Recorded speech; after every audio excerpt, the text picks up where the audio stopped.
x is a positive real number, the minimum possible value of this expression. Now this expression, if you look at the numerator, it turns out to be a quadratic equation, which is x plus 7 multiplied by x plus 19, and you are dividing this number by x plus of 3, correct? Now you're wanting to look at this as the minimum possible value of this particular expression, correct? Now let's expand the numerator. You are going to get what? X square plus 19x plus 7x, which will give you a 26x, and then it will give you a 19 into 7, which is 133. Divide that value by x plus 3. Let's factorize the numerator such that x plus 3 becomes one of its factors, and then we'll see what will be the remainder. So we are basically dividing your numerator by the denominator.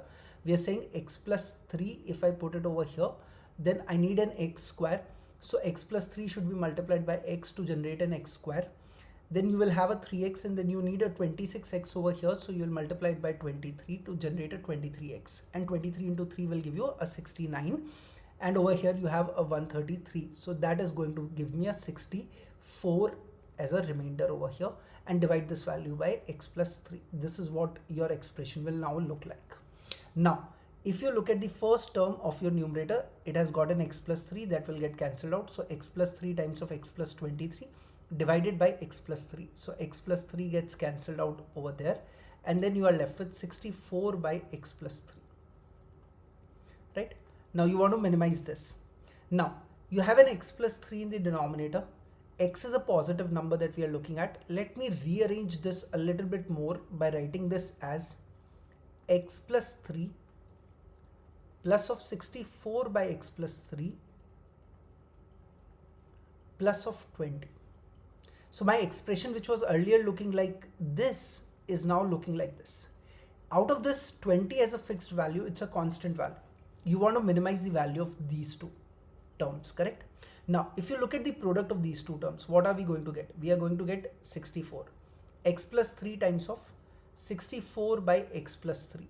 I'm looking at arithmetic mean and geometric mean of the numbers. So this is the product of the two numbers. Raise it to the power of 1 by 2. This is going to be the geometric mean of the numbers, and arithmetic mean is always greater than the geometric mean. So what will be the arithmetic mean of the numbers? X plus 3 plus 64 by x plus 3. Divide that value by 2. That's your arithmetic mean of the numbers, which is always greater than or equals to the geometric mean of the numbers. X plus 3 will get cancelled out. 64 to the power of 1 by 2 will give me 8, and this will become 16 because of the 2 over here. So what will happen? It will become x plus 3 plus of 64 by x plus 3.